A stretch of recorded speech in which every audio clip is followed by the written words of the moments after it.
Good afternoon. It's Teresa, Keto Fat Girl No More. Can you guys see me? There, that's better. I'm sitting in the hot truck because I thought I would make a video while I had a chance away from everybody. Where my husband and my son-in-law are working on my car. Finally, they're taking the old head out of my car and they're going to replace it with the new head. I guess head gasket. I don't know. The guys call it a head. I don't really know anything about cars. But I knew that they needed a new one. So anyways, I'm sitting in the car and I was watching different videos. And I was just thinking about this journey that I've been on and how much I've changed and just how different I am from the beginning. I've changed so much that when I look at myself in the mirror, sometimes I wonder, and I'm not talking about the way I look, because I have changed a little bit by the way I look, but I'm talking about by the way I feel, my emotionally and mentally. I've changed as a person. Is that better? Sorry for the lighting. All I have is my camera to do these videos, so the lighting's never as good as everybody else's. But I try. Okay, so, sorry. Okay, so I was thinking about just mentally how I've changed, and I was talking to somebody on YouTube this morning about, I just put a little, tidbit of how I was feeling about how I've changed. But I remember the first time that I got really, really stressed out and I didn't turn to Rocky Road ice cream. And then I realized, whoa, I'm not turning to food. I'm not turning to anything. I'm just dealing with it. Is this how normal people deal with their stress? I don't even know what I did because at that point I wasn't exercising.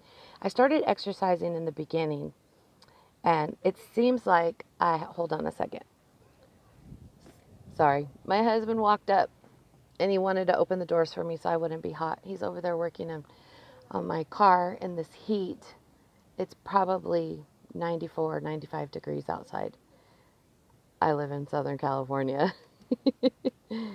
And I'm sitting in a black truck. So that's why my face is all shiny and red.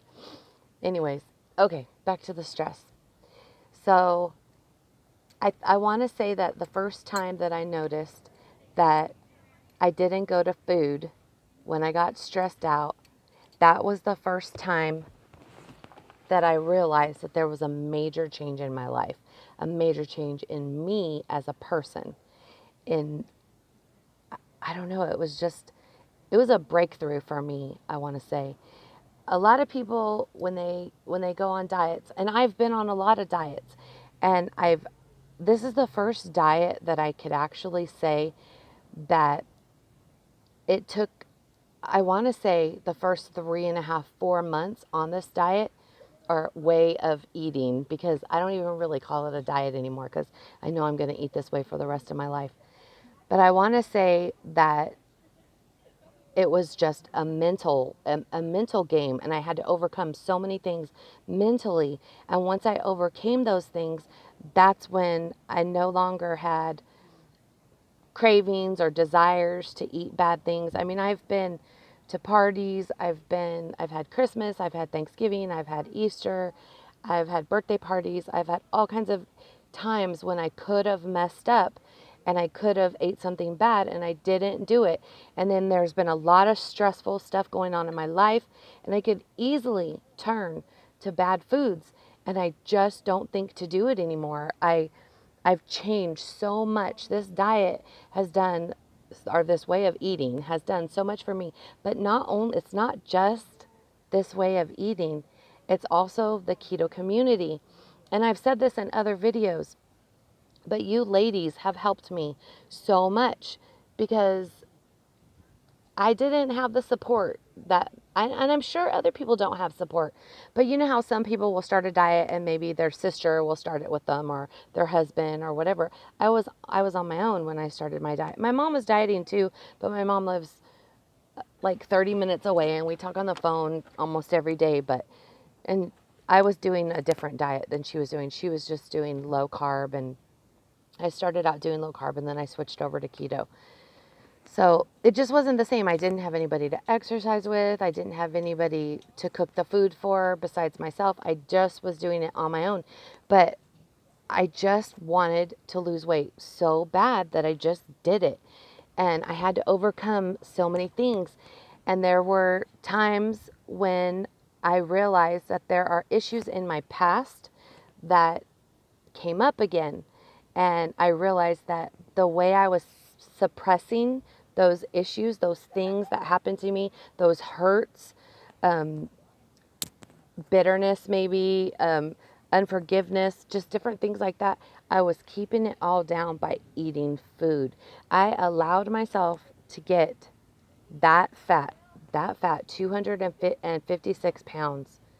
I allowed myself to get that fat because I was pushing emotional stuff down, baggage that I had for years. Something that happened to me when I was 17 years old, and I'm 47 now. So my daughter just came up to the car. Gabby, say hi. Hi. That's my daughter, Gabby. Hi. I think I showed her in another video one other time.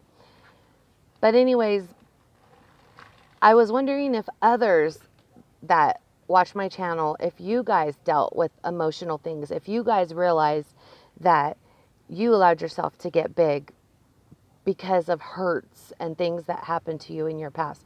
I'll just go out and say it because I've said it. I mean, I haven't said it on YouTube, but when I was 17, I was raped and beat pretty bad, and he made sure and didn't bruise me. Past, it was just all under my chin, so nobody could see the bruises. I could be covered. He didn't bruise my face or my neck or anything. I didn't tell anybody for many, many years. I remember it was probably about 2 or 2.5 years before I even told my mom. And me and my mom have always been really close. I I just didn't tell anybody. I held that in, and that is one of the things I realized. I found out a couple of months ago. I want to say the beginning of March or the end of February, that's the reason why I allowed myself to get so fat, because I felt like nobody could ever hurt me like that again. Because I mean, I don't care. This is how I feel. Okay, I'm telling you how I feel. I'm not talking about other women that are overweight, but I felt if I was fat, that I was fat and ugly, and because I've never felt like I was a beautiful person, but I knew the fatter I got, the uglier I got. And so nobody's ever going to hurt me. And my poor husband, because when he married me, I was a size 7. And I allowed myself to get up to a size. The biggest I ever was a 22. Now I'm down to a baggy 16. But I know I'm going off topic and I'm rambling, but I just have so much that I want to say. I'll probably end up making another video talking about this stuff. But I want to know, you ladies that have helped me so much, have you guys realized that the reason why you allowed yourself to get overweight was because of hurts from your past? And were you able to dig through and get all that stuff out and get rid of it and forgive the people that hurt you, and become victorious and get over it and get on with your life? And now I feel like I'm Wonder Woman. I mean, of course it's keto and everything, I'm taking so many supplements, and I feel amazing. I feel right now like I'm in my 20s again. Like, I already walked an hour earlier today, and I feel like I could walk another hour. That's how amazing I feel right now. And I know all of you guys feel great too. And this is what it feels like to be in ketosis. I will stay in ketosis for the rest of my life. So anyways, I know this video was more rambling than anything else. I'm starting to get like Sandy, rambling in the car, huh? Hi, Sandy. Okay, well, I guess I'll have to cut it short now. But y'all have a good day, and I'll try to do another video soon. And if this was just total nonsense and you guys couldn't understand me, let me know. But I just had so much in my mind that I wanted to talk about, and I just kind of like blabbered it out. Anyways, talk to y'all later. Like and subscribe. Have a good day. God bless.